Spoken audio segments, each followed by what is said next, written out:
جماعت گئی تھی، تو ہمارے وہاں جو پاکستانی بچے بہت زیادہ ڈرگز میں پھنس گئے ہیں، ماں باپ نے بڑا ظلم کیا، پاکستانیوں کے پاس بہت پیسہ ہے، لیکن انہیں صرف پیسہ ہی بنایا، اپنی اولاد کو دین نہ بتایا۔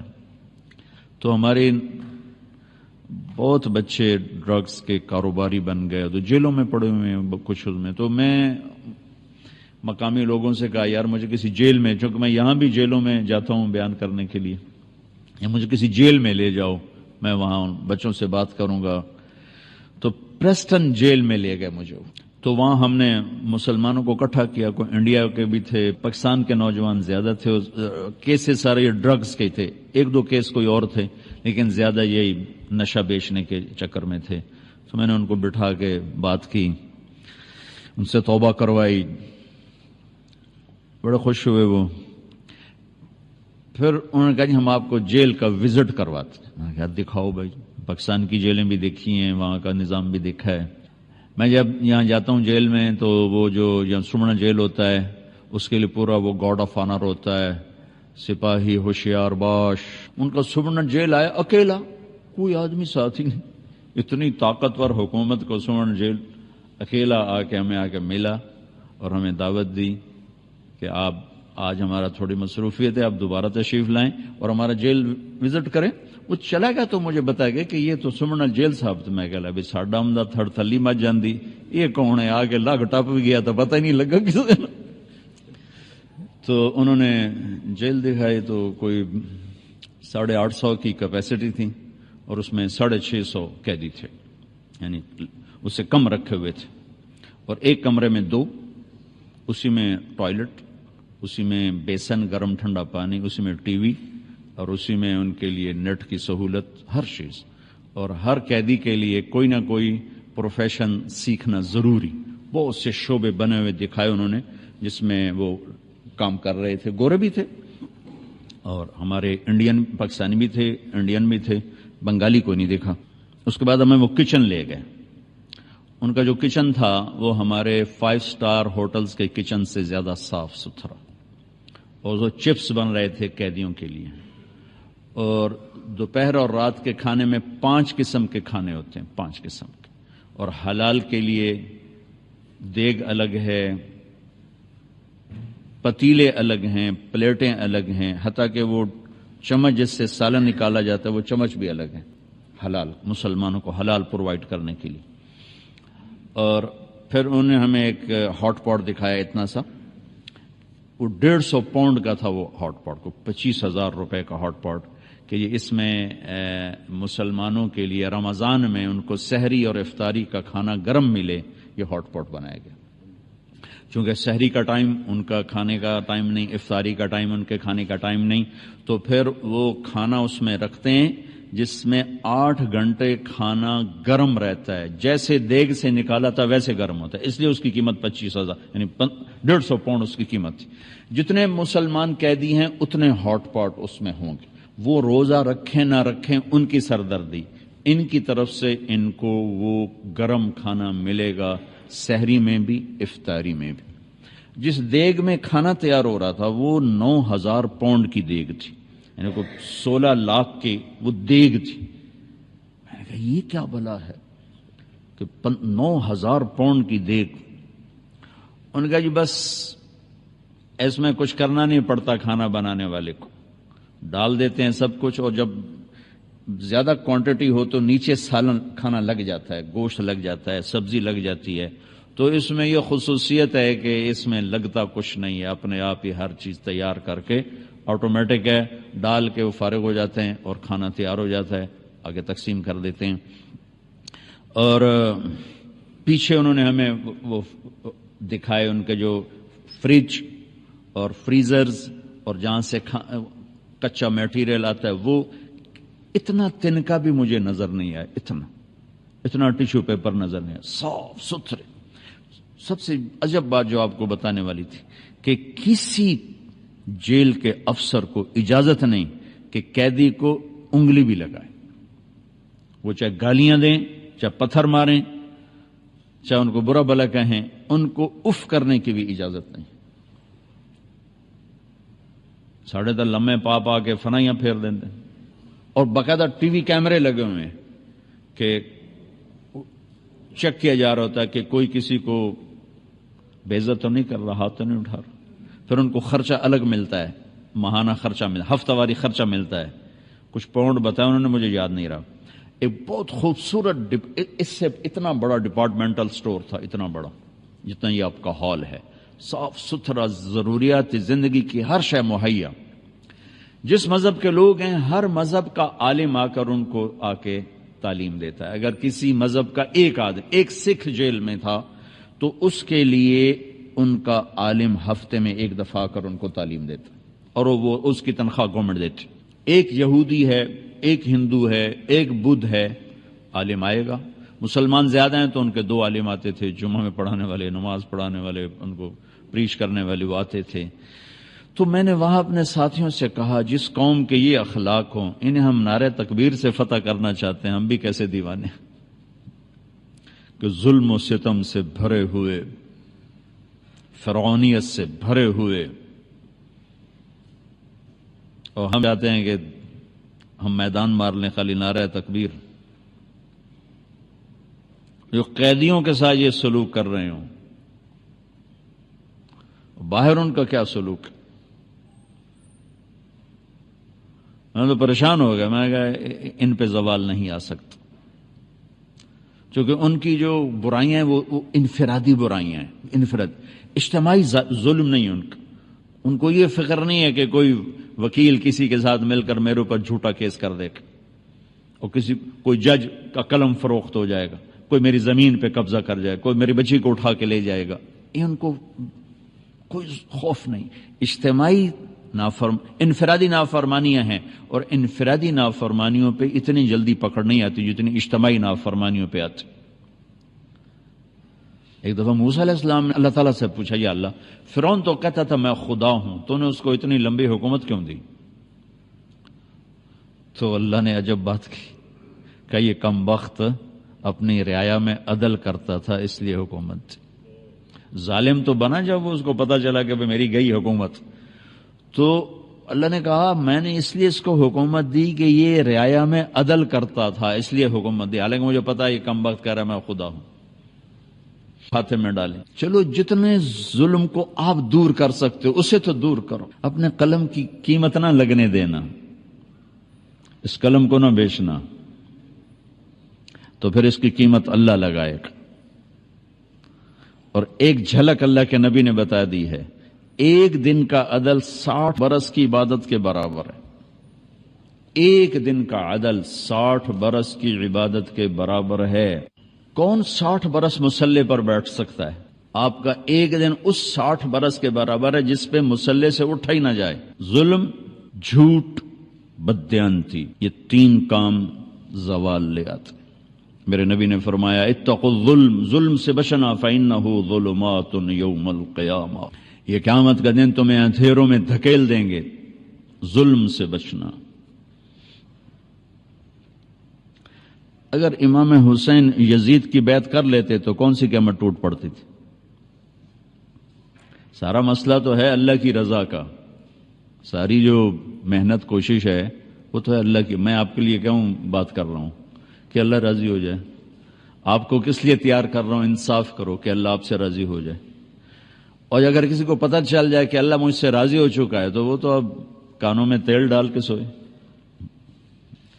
اور یہ وہ شہزادے ہیں جنہوں نے ابھی عمل کی دنیا میں قدم ہی نہیں رکھا، ماں کا دودھ پی رہے ہیں، ماں کا دودھ ابھی چھوٹا نہیں ہے، اور اللہ کے نبی یہ خوشخبری سناتے ہیں حسن اور حسین جنت کے نوجوانوں کے سردار ہیں۔ صرف جنت ہی نہیں ہیں، سردار ہیں جن کے نام اللہ نے تجویز کیے ہوں۔ حسن پیدا ہوئے تو آپ نے پوچھا علی سے کیا نام رکھا ہے؟ کہا جی حرب۔ حرب کہتے ہیں جنگجو کو، وہ دلیر بہادر تھے، انہوں نے اپنے ذوق کا نام رکھا۔ آپ نے کہا نہیں، اس کا نام ہے حسن۔ پھر حسین پیدا ہوئے تو آپ نے فرمایا کیا نام رکھا ہے؟ کہا جی حرب، وہی نام دوبارہ۔ کہا نہیں، اس کا نام ہے حسین۔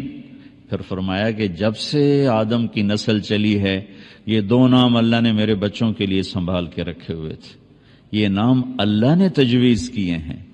جن کے نام اللہ تجویز کرے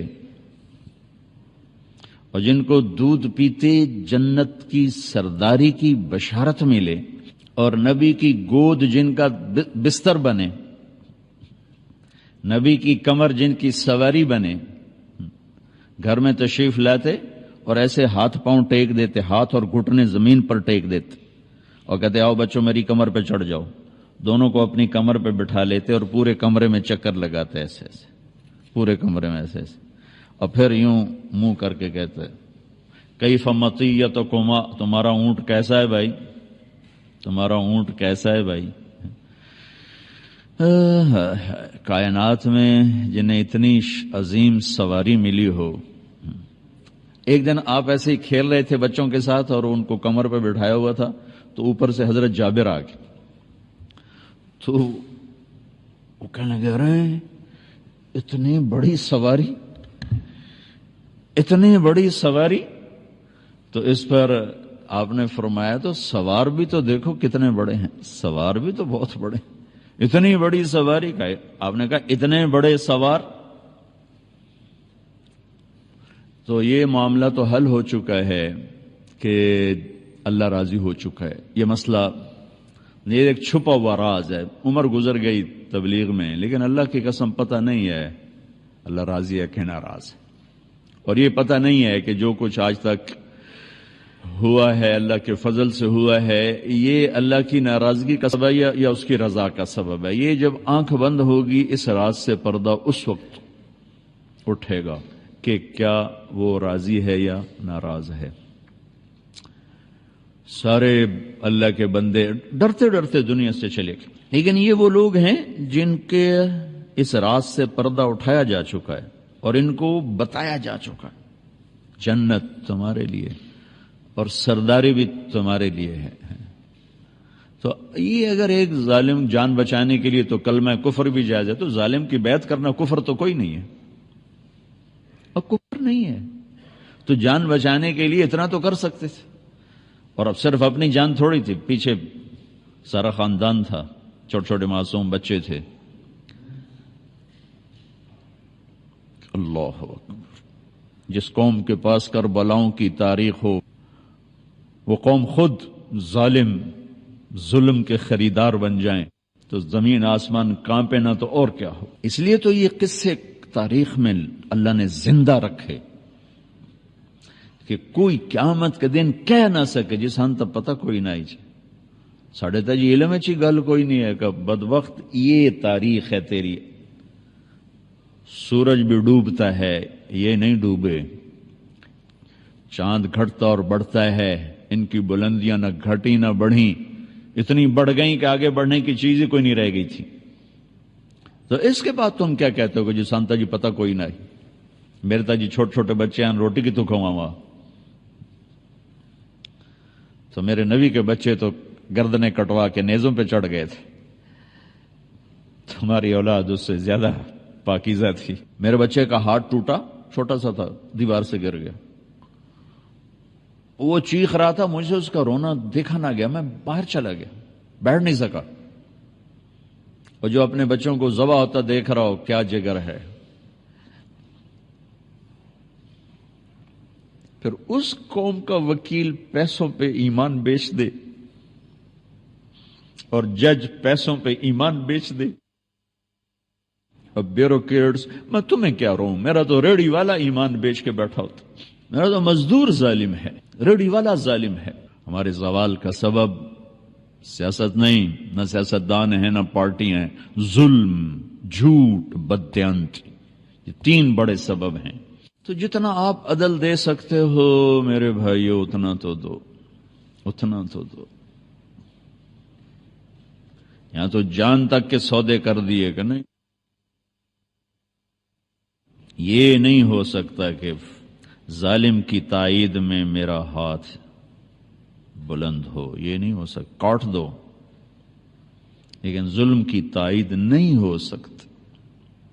لیکن ہمیں سارا دن رواجی، محرم آتا ہے 10 دن کے رو پیٹ کے بعد جنت واجب ہو گئی، جنت اتنی سستی ہے کہ خالی رونے سے جنت مل جاتی۔ ربیع الاول آیا، 12 دن ہم نے خوب جل سے جلوس کیا اور پھر کیا میرا نبی صرف 12 دن یاد کرنے کے لیے؟ ہر پل ہر سانس جسے یاد کرنا فرض عین ہو، صرف 12 دن کے رسم و رواج سے میرے رب نے محبوب بنایا ہو، حبیب بنایا ہو، لاڈ سے کبھی محمد، کبھی احمد، کبھی ماہی، کبھی حاشر، کبھی عاقب، کبھی فاتح، کبھی خاتم، کبھی ابو القاسم، کبھی طہ، کبھی یاسین، کبھی شاہد، کبھی مبشر، کبھی نذیر، کبھی داعی اللہ، کبھی سراج منیر، کبھی عزت سے بولا یا ایھا النبی، کبھی احترام سے بولا یا ایھا الرسول، کبھی محبت سے بولا یا ایھا المزمل، کبھی لاڈ سے بولا یا ایھا المدثر۔ یہ 4 لفظوں میں کیا میرے رب نے دکھا دیا، یا ایھا النبی۔ آدم علیہ السلام سے بات کی، یا آدم، نام لیا۔ نوح علیہ السلام سے بات کی، یا نوح، اے نوح۔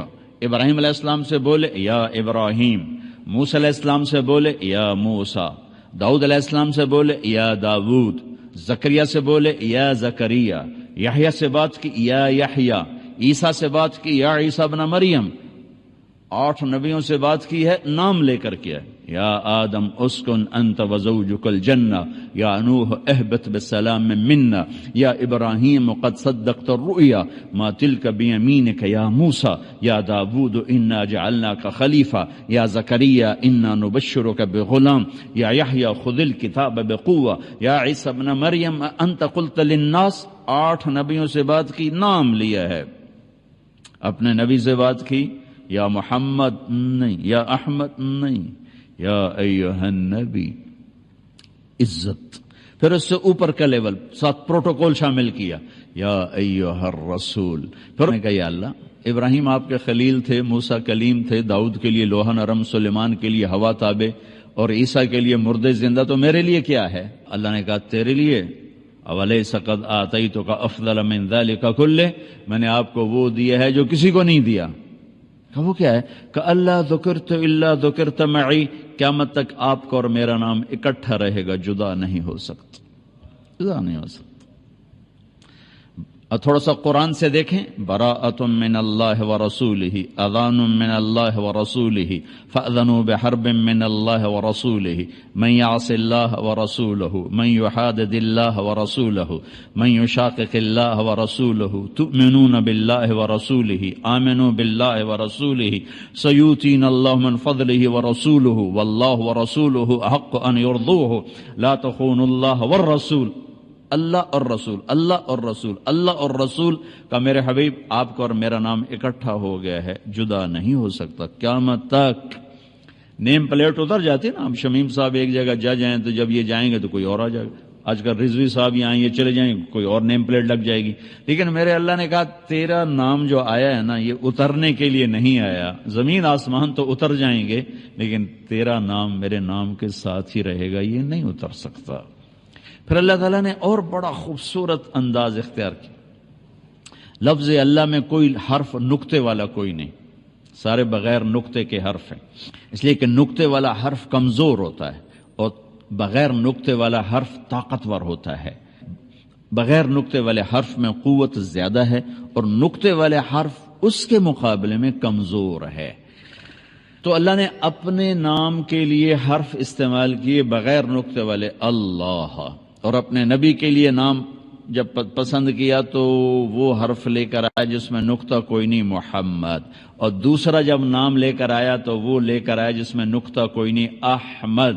پھر برابری کی ترازو تول کے عدل کیا، اللہ 4 حرف ہیں، محمد 4 حرف ہیں، اللہ 4 حرف ہیں، احمد 4 حرف ہیں، اللہ میں 4، محمد میں 4، احمد میں 4۔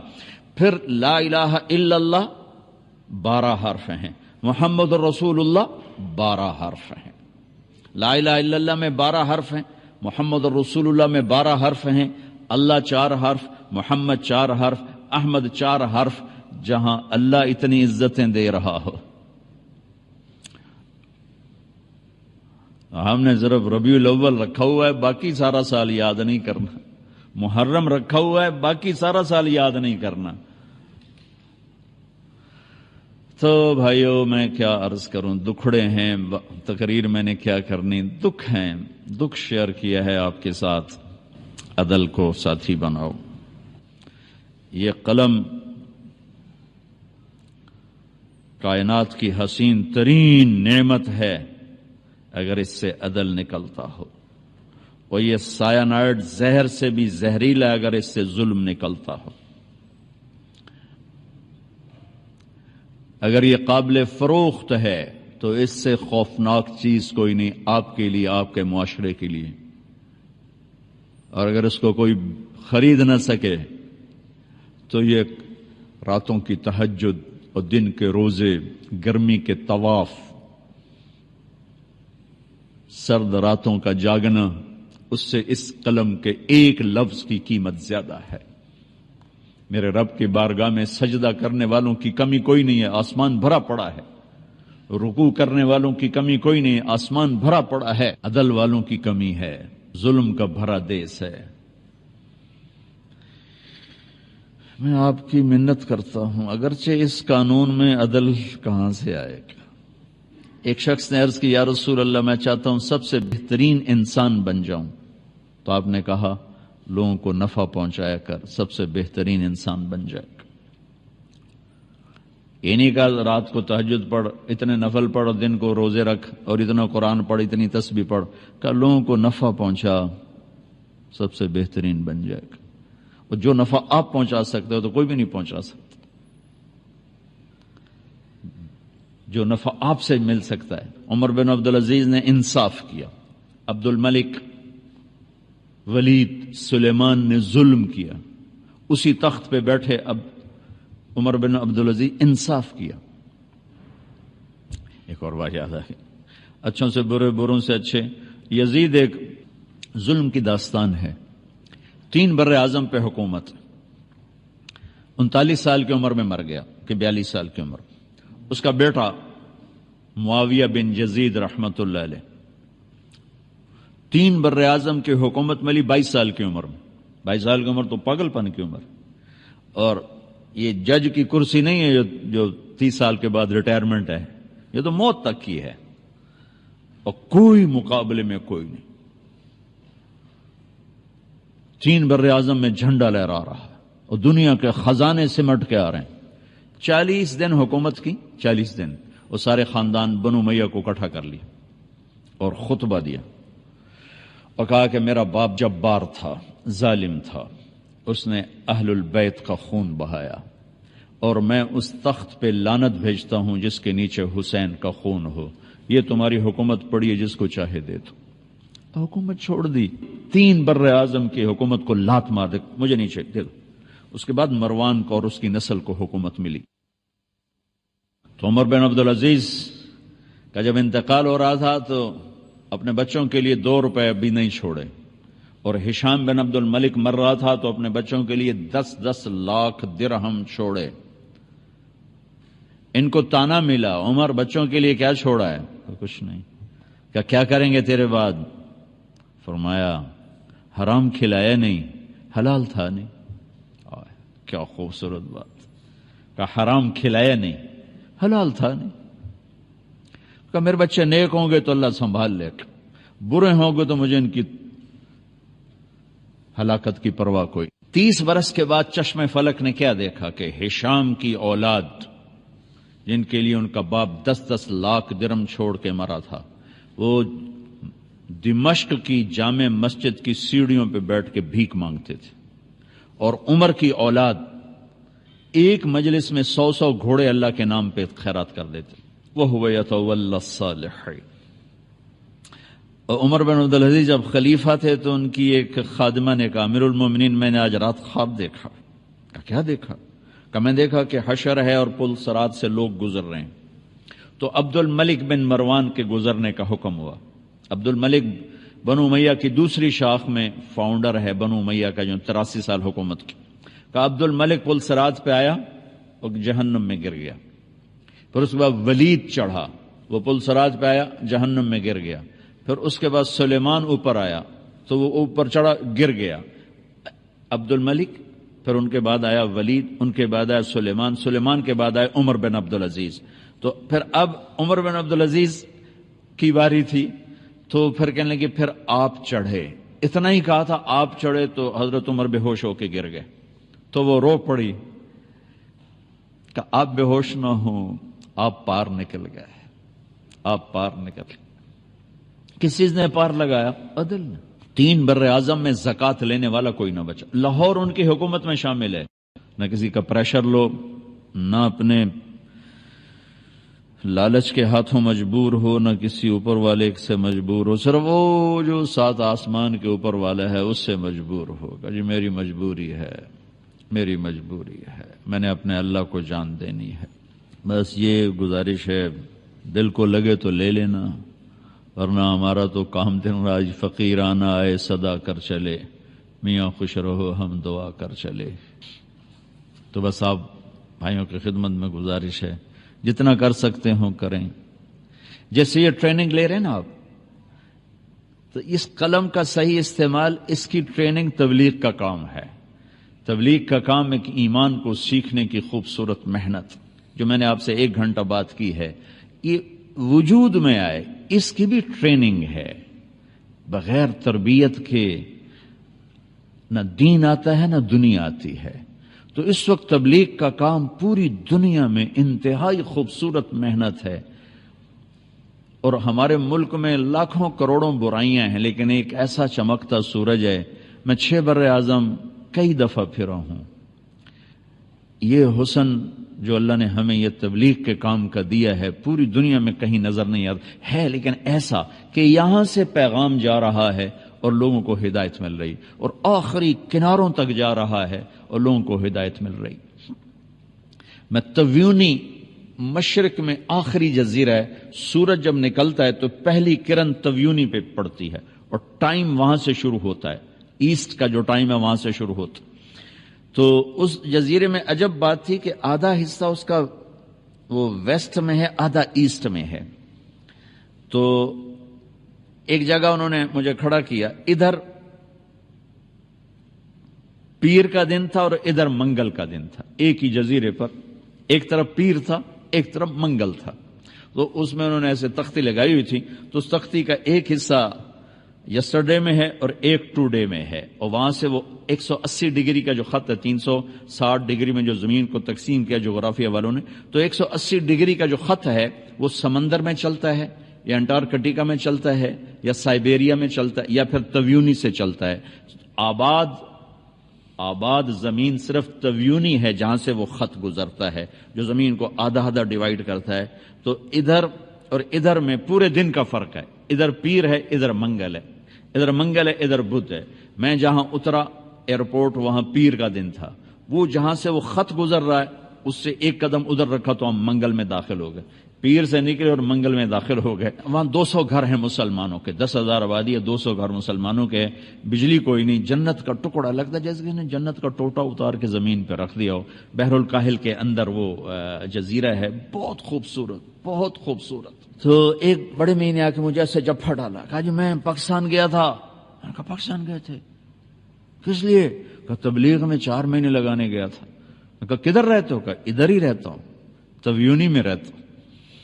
اور میں نے وہاں عصر کی اذان دی تو انہوں نے کہا جی آج آپ نے پوری دنیا میں پہلی اذان آپ نے دی، چونکہ ٹائم سب سے پہلے تبیونی سے شروع ہوتا ہے، پھر آگے پہلی اذان تبیونی میں ہوتی ہے اور دوسری اذان انڈونیشیا میں ہوتی ہے، اور پھر اس طرح آگے اذان چلتے چلتے چلتے سارے عالم میں پھیلتی ہے۔ تو یہ تبلیغ کا خوبصورت کام ایسٹ ویسٹ ساؤتھ نارتھ دنیا کے آخری کناروں تک اللہ نے پہنچایا ہے، اور لوگوں کو بہت نفع ہو رہا ہے۔